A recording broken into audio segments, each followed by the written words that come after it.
Top 10 Bizarre True Stories. 1. Bees who pay their respects. Margaret Bell, who kept bees in Lyntwarden, about 7 miles from her home in Ludlow, Shropshire, England, died in June 1994.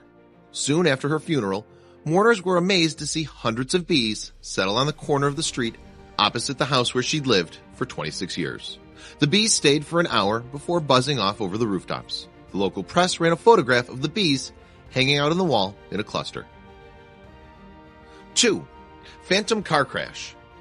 On December 11, 2002, 2 motorists called police to report seeing a car veering off the A3 trunk road with headlights blazing in Burpham in Surrey. A thorough search uncovered a car concealed in dense undergrowth and the long-dead driver nearby. It turned out that the crash had actually happened 5 months earlier when the driver, Christopher Chandler, had been reported missing by his brother. 3. Enigmatic earth divot.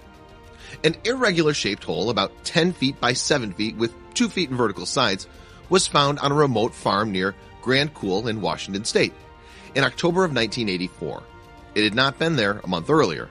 Dribblings of earth and stones led to a 3-ton grass-covered earth divot 75 feet away. It was almost as if the divot had been removed with a gigantic cookie cutter, except that roots dangled intact from the vertical side of both hold and slab. There were no clues such as vehicle tracks, and an earthquake was thought to be very unlikely. 4. Balloon buddies. Laura Buxton released a helium-filled balloon during celebrations for her grandparents' gold wedding anniversary in Blurton, Staffordshire in June of 2001. Attached to the balloon was her name and address and a note asking the finder to write back. 10 days later, she received a reply. The balloon had been found by another Laura Buxton in the garden hedge of her home in Pusey, Wiltshire, 140 miles away. Both Lauras were aged 10 and both had 3-year-old black Labradors, a guinea pig, and a rabbit. 5. Hum Misty for me. A noise a bit like amplifier feedback had been heard for 3 years coming from the right ear of a Welsh pony called Misty, according to the veterinary record, April 1995. It varied in intensity but stayed at a constant pitch of 7 kilohertz.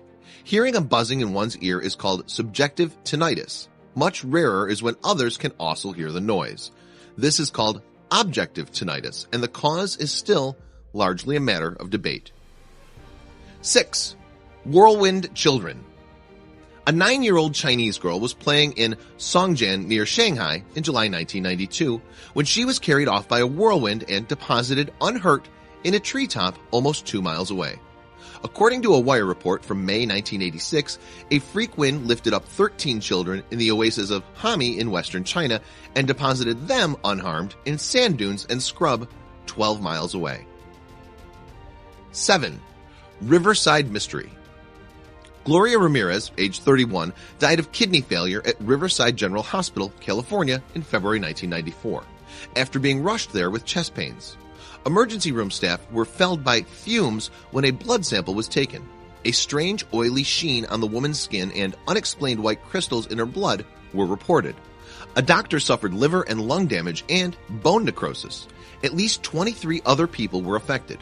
One hypothesis was that Ramirez, who had cervical cancer, had taken a cocktail of medicines that combined to make an insecticide. But tests yielded no clue. 8. Boulders in trees.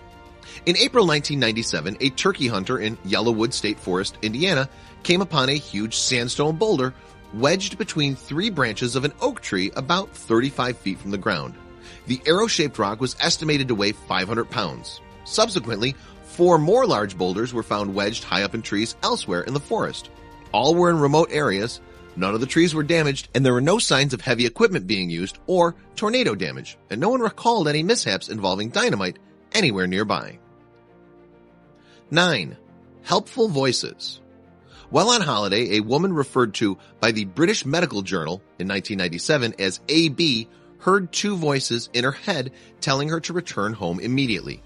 Back in London, the voices gave her an address that turned out to be a hospital's brain scan department. The voices told her to ask for a scan as she had a brain tumor and her brainstem was inflamed. Though she had no symptoms, a scan was eventually arranged and she did indeed have a tumor. After an operation, AB heard the voices again. "We're pleased to have saved you. They said goodbye. AB made a full recovery. 10. La Mancha Negro. A hazard unique to Venezuelan highways is a slippery goo called La Mancha Negra, the black stain, although it is more of a sludge with the consistency of chewing gum. Although the government has spent millions of dollars in research, no one knows what the goo is and where it comes from, or how to get rid of it.